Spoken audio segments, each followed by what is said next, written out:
Today I'm joined by Paul Aguire. Paul has been in data center and mission critical for over 10 years, currently at executive level, and he'll share his journey and where he sees the data center world going over the next 3 to 5 years and beyond, and the challenges within. So, welcome, Paul.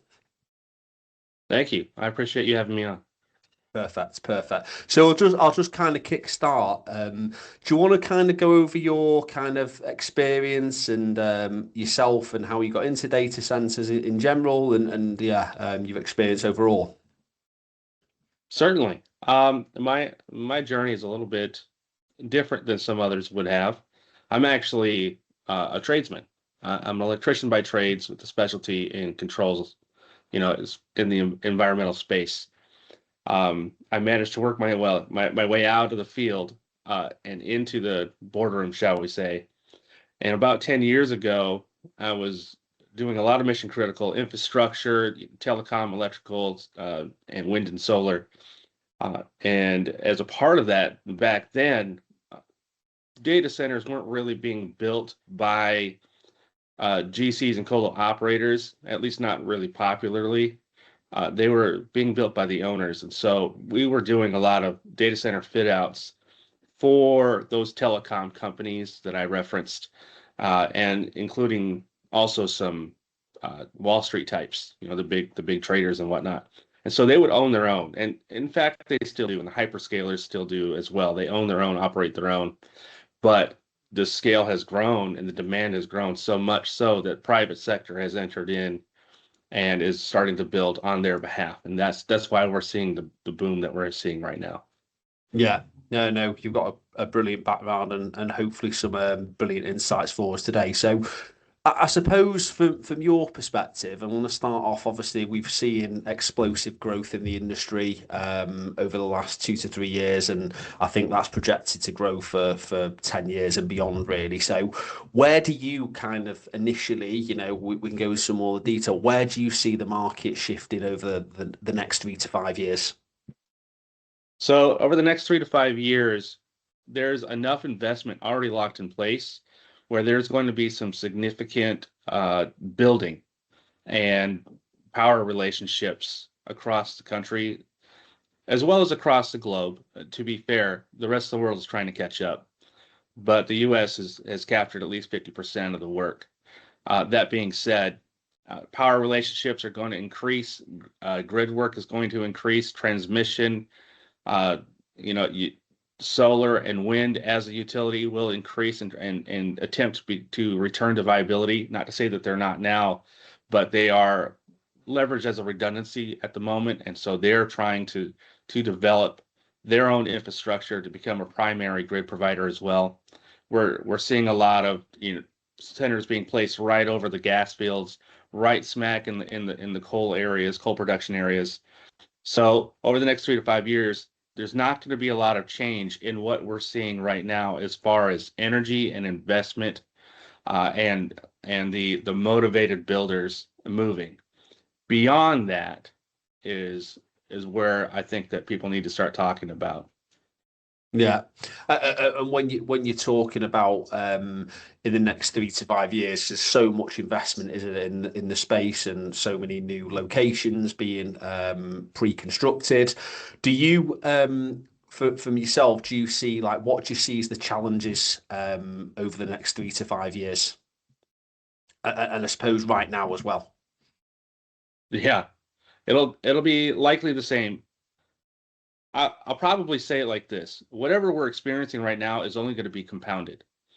If we already have a contracting or a resource limitation for, say, long lead materials or rough raw material production, all the way through, up the supply chain to materials mining, right?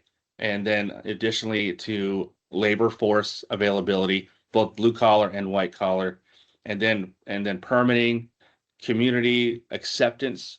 Not everyone wants to have a giant thing drawing all the energy. So all of those problems that we have now are going to be compounded. They're going to be compounded because we're already having those restrictions. So with the additional trillions, literal trillions of dollars worth of investment, that is going to push the demand for all of these items to a scale I don't see us being able to answer in the timeframes that these customers are needing them. And frankly, we're the end user, right? So in the time frame that we're wanting them, I don't see it happening effectively without some real deep looks and reconstruction of how we operate at the very base level, from materials generation to labor generation to gap fill training to engagement in the technical school and even high school level of introducing them into what the world needs at this time. Yeah, I think we're in a good position to see the shortages, especially in the labour market. Right, there's just not at the moment, like you're saying, there's more demand than there is supply, and as the market grows exponentially, like it continues to do, that for me is only going to be heightened. Right, the demand between where what people want and what the market can generate is very very different currently, and like you said, I think it'll be expedited as the market grows. Do you, I suppose from your end, do you see anything that companies can do in the meantime to obviously counteract maybe in the labour shortage? Anything that you would see that companies could do to maybe in the interim? To answer the right now problem, no, because that should have been resolved 2 years ago. To answer 3 years from now, I would say that there needs to be some partnerships and some real investment into trade schools, some real investment into engineering programs, some real partnerships with materials providers and suppliers, and not just vendors, right, and wholesalers, but all the way to the raw earth, mining, etc. Those things need to happen now. Partnerships with the government, not just the U.S. federal government, but state, local, county, municipal. All of those things need to be sorted. There needs to be some real investment and engagement into the communities. And I can't stress enough, it's not just about the money. Everyone you look everywhere, it's all about, $1 billion here, $1 trillion here. But not everyone's in data center. There's other trades, there's other construction, there's other infrastructure that's going to be impacted by the consumption of labor, by the consumption of material, not strain on the local communities. They're going to need to see some ancillary benefit to them having this infrastructure built in their backyard. So those partnerships and those engagements, I think there's some real investment that needs to happen there as well. Yeah, I completely get where you're coming from. I think the the industry needs to evolve to speak to the younger generation to make it kind of sound like a brilliant career. I don't think there's enough talked about how good of a career it is. There's a lot of things as you're going through, school, college, etc., where it can be articulated better just how good this industry is going to be for somebody long term. Because I was having a conversation yesterday with a thought leader who was saying like there just isn't enough being talked about in people coming through education as well. That's right. And in fact, I can speak to that personally.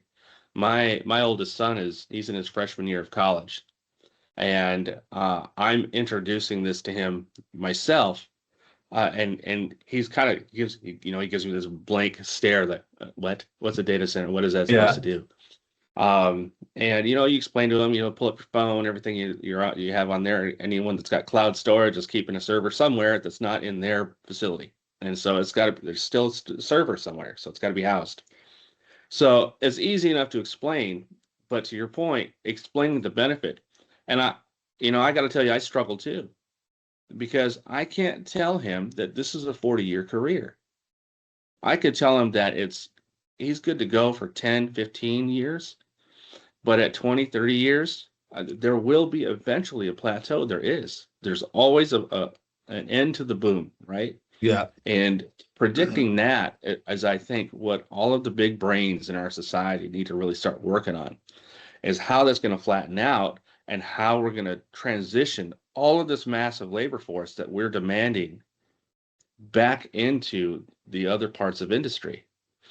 Yeah. So while I want him to take advantage, making hay when the sun's shining, as they say, I don't know what to tell him long term. So it's definitely an education struggle from both sides. Yeah, no, it makes sense. Like, yeah, it makes sense, and it's I can understand the challenge from your end. So, I suppose from your perspective, how do you think, like you were talking about grid demand and things like that, how do you think the industry can like, kind of adapt to the kind of ever increasing grid demand that we're facing in North America?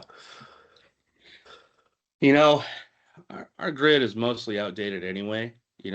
Not to say that there hasn't been significant improvements, but there's been problems. You can cite the coal industry out there in the Appalachian Mountains that have had their shutdowns and their limitations. You can cite the offshore drilling industry and their shutdowns and how expensive it is just to find something. You can cite the grid and how old it is, all the fires that happened in California a couple of years ago, and those were caused by failing grid. There's all these things that do need to happen. And if I were them, I would be smart and I would say, let's partner with them. Let's give them lots of concessions. Let's use their investment and let's upgrade the grid entirely with that money. I mean, now is the time to invest because everyone's throwing their money into it. I would definitely, if I were them, update the grid entirely, make sure that we're tapped into the natural resources necessary. There's massive gas fields uh, in places that people probably aren't aware of throughout the country and throughout the world that we could be funneling directly into these things that haven't been getting used by natural consumption of the regular user, the regular consumer. So we could use that as well. Now, there's going to be other things that come into play, such as we start stacking all these buildings in these same areas, that becomes a target, and then we have security risks and all those things. But there's always going to be a risk, and there's always going to be a way to mitigate it. We're just going to have to figure that out. Yeah, I think that's the thing, isn't it? And I think there's when people think of a data center and it's built and things like that, they don't understand maybe if they're outside the industry and all the stuff that goes into the planning pre-construction phase, do they? And understanding, yeah, it's great if we can build it here and we can get labor there and all that kind of stuff, but the rest of it also needs to kind of marry up as well, doesn't it? That's right. There's a lot of pieces to the puzzle, and everyone will be impacted by this if we continue the trajectory that we're in. Everyone will be impacted by this boom. Yeah, yeah. I suppose when we talk about technology, ultimately this is being built for technology ultimately, and the ever demand of AI. But where do you think, like, over the coming years, is what do you think is going to have the biggest impact from a technology perspective on data centers as a whole? What do you think is gonna have the biggest impact on technology or from No, technology? no, from technology, what do you think is going to impact data centers from a technology point of view the most?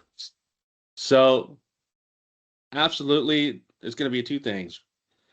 If we can get our power and our cooling sorted out, uh, our chip manufacturing, our chips right now are capable of handling more computing than we can allow for them to do. They require more power and more cooling, but they have the capacity and capability to compute more and do more. Once we figured out how to give them their max capacity, then we're talking a technological age that is akin to the industrial revolution, and what it did to our economy. It will change the world, frankly. And I realize it's bombastic, but we are already entering into things that people have never had the opportunity to experience before with AI and automation. Once we're able to use just our existing infrastructure to its full capacity in those chips, it's going to change how we live our life. Yeah, and there's obviously a lot of people trying and companies trying to solve that, isn't they, around cooling and power, etc. When I know it's a bold state, when do you think that will reach its full capacity? When do you think we're ready from an infrastructure perspective to be there? I think it's going to be a couple of years. We've already started. A lot of the work that I've done over this past year, even, has been centered around, liquid cooling and PLC work and the industrial application. So we're taking, you know, cooling and industrial hardware that we would use in like a processing factory or shipping freighters or trains and things like that, just heavy duty stuff. And we're applying it to this, refined, hardened structure so that we can handle just all kinds of elements being thrown at us. And we're trying to funnel this cooling into these chips to try to keep them going as fast and hard as possible. We're getting there, but it's just now starting. Hyperscales have led the charge on this. This started maybe 2 to 4 years ago, and it's just now starting to really take some shape, and the wheels are starting to turn. But we're also finding out the things that we didn't know, right? Like it leaks. These things leak. Yeah, Coming from my background as a tradesman in refrigeration, right? You can't have leaks in a grocery store or in a meat processing factory. That causes lots of problems and it causes lots of shutdowns, right? But you can't shut down these chips. You lose $10 million a day if your server rack is down just one. yeah. So we can't have those leaks. So there's definite things that we're trying to figure out as we go. But I think in about 2 to 3 years, we'll have it figured out. Yeah, I think there's, like you said, when the amount of investment and it always, I want to say it always gets figured out, but in most industries, when you're pumping the amount of money and resource into it, because the first person to kind of solve that, will have a huge market opportunity. So I think there's a lot of people trying to solve, like you said, that power cooling to enable, like you said, compute to reach its maximum potential. Yeah, really good That's point. right. So I suppose we're talking obviously from around data center leaders and stuff like that. What do you think separates a good leader from a great leader in the data center world? Someone that's operating at this level. What do you think separates them? You know, I was thinking about that the other day, um, and I think it's subjective. And I'm gonna come at you from my approach.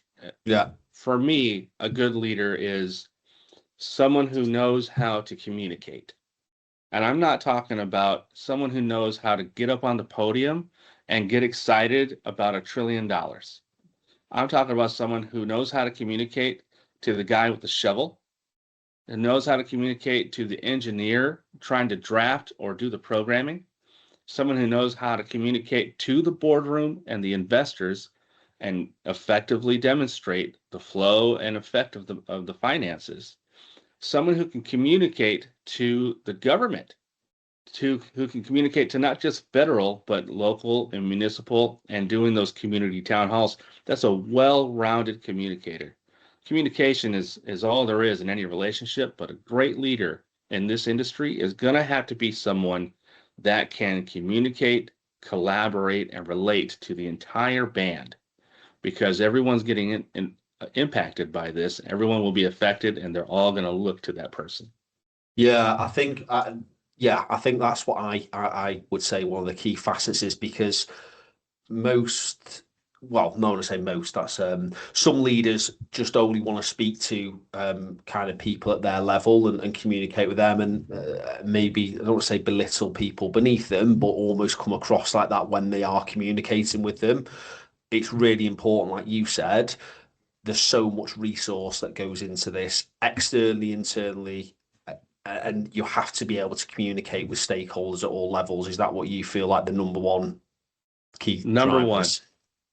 That's the Yeah. number one. If you get them behind you, you'll have the weight and force of all of that energy and all of that buy-in to help you get things across the finish line.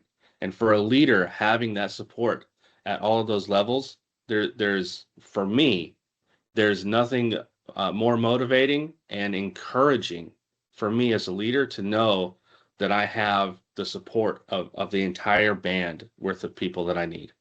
Yeah. How do you feel like people can do that? Because obviously you've only got so much time, and obviously, some in some of these hyperscalers, there's hundreds of thousands of people potentially operating on them from different areas. So how would you feel like you can do that effectively, given, how busy you're going to be anyway?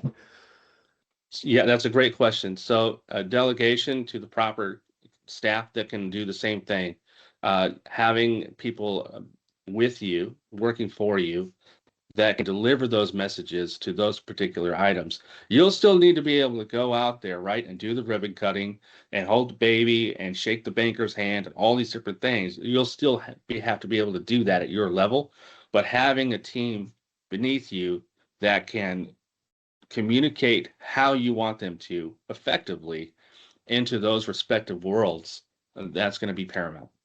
Yeah, and I think that's where people may struggle, is it, the delegation aspect? Because the executives, the pressure they're under from, if anything delays the opening of the data center itself, and things go wrong during that process, that can lead to millions and millions of pounds per day in losses, like you were talking about before. So I think that delegation piece and having the faith in the team and the placing the trust in them to deliver the project end to end is super important as well. That's right. And that's going to be a mindset shift, shall we say. There's, I read a statement, this was probably a couple weeks ago, but it really resonated with me. Being able to invest in the success is something that we look over so much, right? We think, oh, we got to do it, and we got to bring it on ourselves. We're making the sacrifices ourselves personally, to our families and to our time and to things that we would like to do because we're trying to get all this done and push it.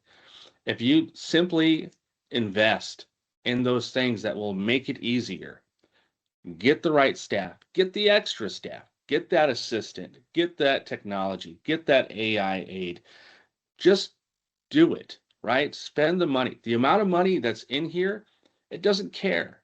If anyone who's ever been in data center has had, it goes into commissioning, especially by commissioning for, and those of you that are listening to this that have done this, you're gonna know. Nobody cares, right? You spend the stupid money to make sure that those deadlines are made, that you're making the IST, that you're doing that data center delivery to that customer on time. When you're in that moment, it doesn't matter. You're spending the money, getting the boots out there, you're getting what you need.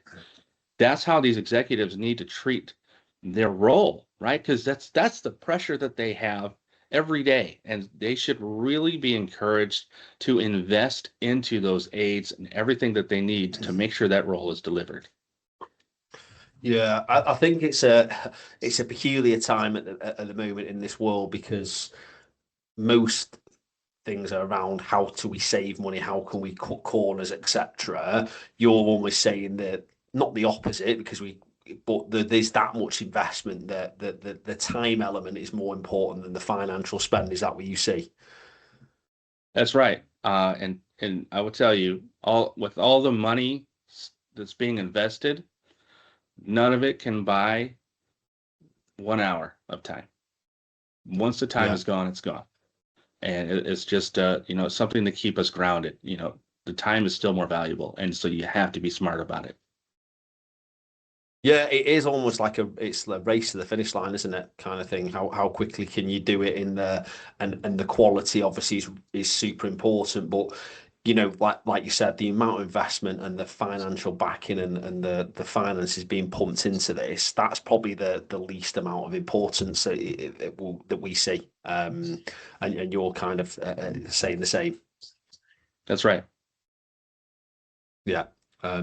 Yeah. So we obviously touched on like obviously one of the big factors, and we're trying to address this ourselves, being a staffing firm. Like, how can we continue to evolve the labor force? Like, what do we need to do from a labor force perspective to keep up with demand, and what's the potential effect? So I really think that for this particular industry and this particular boom, I think that those in staffing, there's a lot of different ways to go about it. Some people they'll bring people on and then they'll farm them out. Other people will act as brokers. Other people will just find and resource. But I really think you guys need to start joining up with those tech schools and those colleges, and even 4 years, right, for the blue collar side of it, and really start putting together those programs where we represent this band of companies. They're going to need this. It's not going to stop. We need to start developing the talent now, because by the time you get there, the need is going to be there for the next 10 years, right? So at least an investment for the next 5 years to turn out product on the recruiting and staffing side for the 5 years after that. You need those relationships. And then alternatively, the companies need to start leveraging the recruiting relationships properly. Right now they'll use, a half a dozen or a dozen of them trying to spread the wealth and figure out who's turning out the best talent, who's the best numbers, right? And I get it, right? That's business.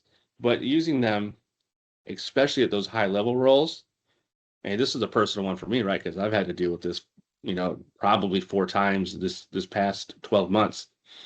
If I'm going to leverage a recruiting service or a placement service for a high level role, I really should be engaging them on my internal search, right? A lot of these companies are looking internally. Oh, how do we promote from within and all that kind of stuff? They don't have the tools. Some of them will have internal recruiters, but they're out there hunting on Indeed or whatever. But a good partnership and relationship, means I say, hey, Shaun, this is a role that I anticipate is coming. Here's my book of talent existing. I'd like you to look at them first. Use your tools, use your expertise, weigh them. If I don't have anything in-house, go find me something, right? Yeah. That way, it's not diluting the effort. Because how many times do you get told, oh, we found somebody, and you just got Yeah. done spending how many days and hours on the phone with people trying to find someone, right? So we need to get Yeah. better aligned with our resourcing and staffing for sure. Yeah, I think like any relationship, whether that be staffing, it could be a subcontract using, etc. I always find it's better when you're in a partnership, when you feel like there's a common ground, and everyone wants some sort of skin in the game, don't they? Like that's every business has to make money, right? So, but if partnerships are aligned, like you've just said, and everybody understands what the goal is, that's the best way to be. Like you've just said, using I've seen it. I've been in staffing way over 10 years. So when you start using 6 to 8 suppliers on to find one executive, you're probably not going to find the best executive. Like the to everyone's eyes, I'll get 6 to 8 more options. No, you don't. You get people giving 10% on the search instead of 100%, or they kind of go to the back of the desk kind of approach. And that's I think that's the same in any partnership. Has to be a relationship. There has to be trust there that you're gonna deliver what I'm expecting you to do. That's right, which requires real investment. Executives don't like to have their time wasted. They don't have the time, period. And we just covered that. They're sacrificing time, so they don't have it. But conversely, so this the same applies to the executives and the mid management that are either on the job hunt or are being engaged for a potential role. Don't waste their time. They don't have the time. It's got to be a mutual respect on both sides. Yeah, and I think it has to be an investment up front as well. Like with any partnership, if you're dealing with a subcontract and you give them half-assed attempt at what you're looking for, you're probably going to get the same level back. And it's the same in recruiting as well. Like if you go out to a headhunting firm or anything like that, if you give them half-assed brief, you're probably not going to get that. You're probably going to have to spend more time interviewing people that aren't right than the ones that are. So it's about, I think, like you said, that investment. And from a labour perspective, we spoke about it a lot.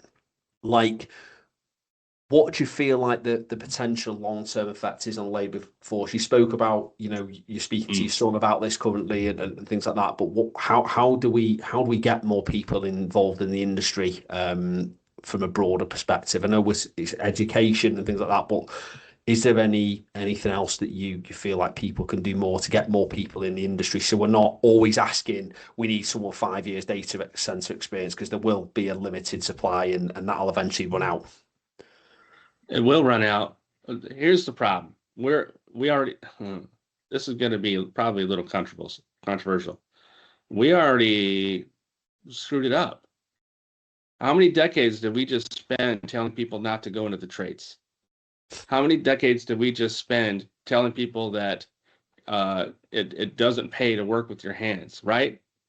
And now the last probably 3 years, now people are saying, it's more about experience. Screw the 4-year degree. So what I've just done on trades, now I'm doing to my engineers. And so I don't have those designers, those engineers, those marketers, all those guys, the white collar either, because people they're not pursuing that career. And now on top of that, let's put a nice little happy umbrella called social media and making money being an influencer, whatever the heck that is, right? Yeah. And so now all the young people want to be on YouTube, or they want to be on TikTok, or they want to do these things and make money on these things. And some of those are actual viable opportunities. Some of these people are making an incredible amount of money. And so we have this three layer of compression on talent, and we're already in trouble. How do we spin back up to get people appreciating the trades, appreciating engineering and white collar production? How do we educate them on understanding that it's a long ramp? It's potentially a long ramp on any type of success as a social media brand. And so, teach the young people how to mitigate the risk. We already have all these problems, but now I have another set of problems. This is for a boom. This isn't long term. What happens when we're done building these things like this? And then what am I going to, I'm going to shift all this stuff now over to this, and now they don't have work. So I'm in trouble either way, right? Yeah. But, industry demands that we solve this problem. So long as we work on what's going to happen to them afterwards, okay.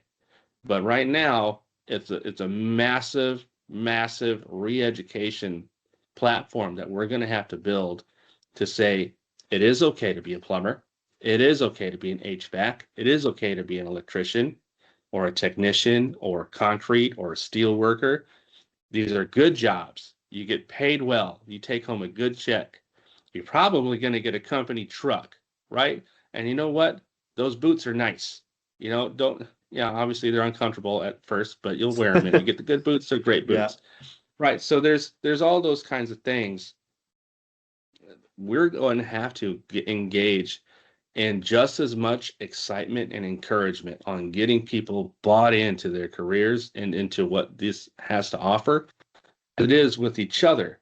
You go on LinkedIn and you go on the news and we're all just hyping each other up. Hey, there's another billion here. There's a gigawatt getting built over there. This guy just invested $1 trillion over here. Now introducing this new colo builder.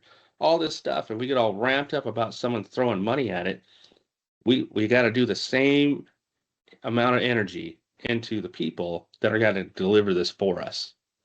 Yeah, I think that it's all well and good educating like the generation coming through, but we also have there's other workforce, isn't there, that maybe where because we're always in this society thing. 10 years ago it was technology. There wasn't enough software engineers to cope with the ever increasing demand of the internet software applications, etc. Now we're kind of seeing AI kind of take some of that proportion maybe away, and obviously that shortage of talent is no longer there. So this is probably going to occur, like you said. So I think it's like not only the younger generation, that the people who are maybe their careers in a certain industry at the moment have stagnated or they're out of work. So we need to find ways of reintroducing them into like you said, plumber, electrician, etc. But it needs, I think, like there's kind of the issue is we talked about before. Every hour you lose, it's not the money problem, it's the time, and nobody seems to be wanting to address something that's 3 years away at the moment. It's here now. There is a talent shortage, definitely, 100%, Yeah, but it's only going to grow. But nobody's kind of addressing that currently. So it's only going to grow further because all they're bothered about is this hour and the next that's hour, right. etc. And that's like you alluded to before, where people are the time is the biggest thing, and it's like the investment in 3 years. So in 3 years' time, you could have if you invest it now, you have a brilliant skilled workforce that maybe other people might not have, etc. But that's not going to help you today. I think that's That's half right. the problem. And I got to tell you, with all the money and brains that we have put into this stuff, nobody's got that answer. Yeah, We hire as much as we can. We end up hiring from other places. We end up hiring lower talent, lower work ethic, just something to get a head count in there, just to buy a few months before this guy flames out or whatever. We overwork them. They're gone all the time. It's and then frankly, it's a young man's game, a young woman's game, right? Because I don't, I'm 44. I don't have what I used to have, right? That drive to be in the field 12, 14 hours a day on a roof or in a ditch or, on a ladder doing the work. I can't do that like I used to do it, right? So we're in a time frame where our understanding our market, we're going to try to translate existing skilled people, but we're taking them from other industries. We're taking them from other construction. We're yeah, even taking people out of residential builds, right? Because yeah, that's all we have access to. But then those industries are going to be impacted, and now they're underserved. yeah, And so then the only other option I have is this younger crew who, frankly, don't want to work. They want to go picture themselves eating sushi or whatever, and try to make some money on it. And those that are actually trying to do something are still being taught, don't go get dirty. The elements are terrible. It's hard on you. These are dangerous jobs. We want you to be safe. Go sit behind a computer. And oddly enough, what we're building is going to replace a lot of those jobs. yeah. So it's still Yeah. going to force people back. So it's a whole thing. I think it needs, like you said, a wider education piece, doesn't it, to understand. Like you said, if it's great, you're going to sit in front of a computer, but what you're actually going to do is be replaced over the next 5, 10 years anyway by this that people are building. So you either, yes, it might be a short term loss in your career, but over the next 10 years, like you said, because there are transferable skills. If you go and be a HVAC engineer, yes, your skills might be redundant in data centers in 10, 15 years when they're built, but I'm sure then it's easier to translate into other things moving forward. That's right. Now, it's not all doom and gloom. I do think that there's another wave coming in about probably 10 to 15 years, and that's going to be the introduction of micro DC and micro nuclear for power generation. And so it's going to keep the build going. So now micro DC is going to be the size of a house, maybe the size of a small apartment building, and it'll be plugged into neighborhoods. It'll be plugged into urban areas. It'll be brownfield. It'll be using existing power structure. As we develop those things and we start to spread them out, imagine telecom nodes and water pump stations to keep water moving through the pipes and all that stuff. Now we're doing that with the AI compute and the telecom resource there. It's frankly kind of an easy bolt on if you're looking at it from the telecom lens, which is where I come from. That is going to go from 5 to 10,000 total monster DC centers to tens of thousands of micro DCs placed throughout urban and suburban areas globally. So we still have something for them to do. Yeah. Uh, and it'll just not be as large of a scale, and it'll be more movement and more travel. And so there will be some other implications, obviously, there. But there's it's still looking up. Overall, this is still a good time to be in. Yeah.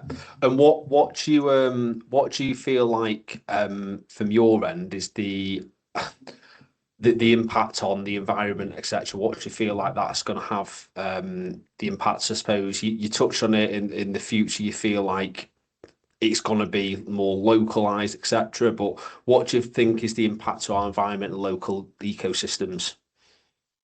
It's going to be a problem. And I'm not someone that goes out there and chases down a fishing boat or nothing like that. But I am into conservation of resources, and I do feel like our ecosystem and our wildlife are a resource that need to be protected, and that's going to be a problem. We're building, these are thousands of acres of land that we're consuming, and people are thinking, it's out there in the middle of nowhere. It's got no impact. It has a tremendous impact on the local ecosystems, and it will push out wildlife. And this is going to push out wildlife that's not like urban and suburban growth. This is going to push out wildlife smack right in the middle of where urban has been pushing them into. The areas that people think are uninhabitable or there's too far away from a major market area, those things are going to start getting the impact, and those were the protected areas, or they were adjacent to national park or national protected areas. So we're going to have some real implications there. And where does the wildlife go? What happens with their water? Now, we're discharging heat all the time. We're consuming water resources all the time. And so we're starting to have those impacts. Now, I will say we're being as responsible as possible, and we're using the smart guys for this kind of stuff to figure out that green impact.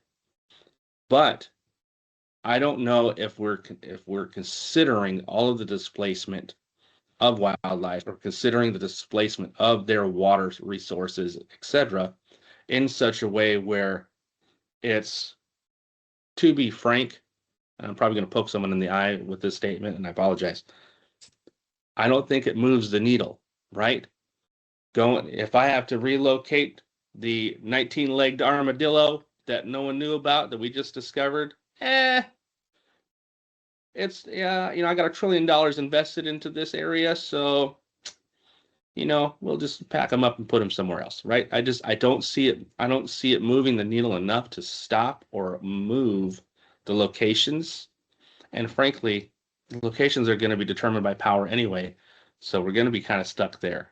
But I do think it's going to have an overall negative impact. Do you think if obviously that's now you're big advocate of maybe more localized data center, small like you were talking about? Do you think that'll be a better solution for local establishments and communities? I think it's more sustainable and it's easier. The reason I think that is, one, you're not using as much power, and so you can capitalize on existing structure. Two, if you need to upgrade the structure, that's great because the local communities will benefit from that as well. So less pushback. Three, it's not a giant eyesore. And the ones that are giant, like some of these, there's some places that are out there that they look like high rises, Yeah, and they're data centers, right? yeah, It would blend into the skyline if you're doing it right. There's creative ways to do that. It keeps the jobs central. It keeps them local. The wildlife impact and economical impact on that scale is minimal. There's already water resources there. It doesn't take as much for cooling. By that time, we'll have our closed loop cooling systems fully dialed in. I think it's going to be a much better overall approach to it. Um, we're just not quite there because of the demand on compute right now, requiring so much investment. yeah. And is that why you think people are opting for that now when they're going for hyperscalers in more in areas where it's more derelict? Yes, and frankly, it's cheaper. It's more economical. You build a giant warehouse somewhere, shove a bunch of cooling systems in there, and rack it all out with servers, and you're done, right? It's all these trillions. It's still the cheapest option. So we're not there in our development of the micro DC and how it's going to impact and how it's going to integrate within the communities. But I think that'll be next here in about 10 to 15 years. Yeah, perfect.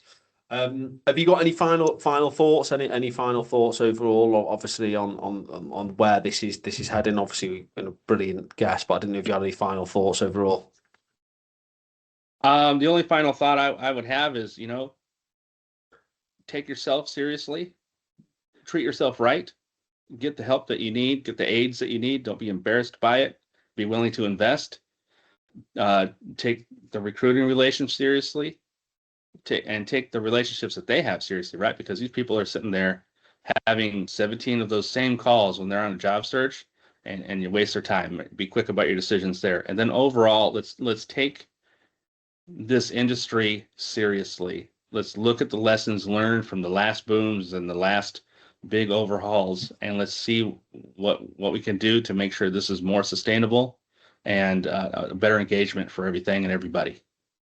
Perfect. Well, really appreciate your time, Paul. Thanks so much. It's been a great episode. Yes, sir. I appreciate the time. Thank you. Thank you.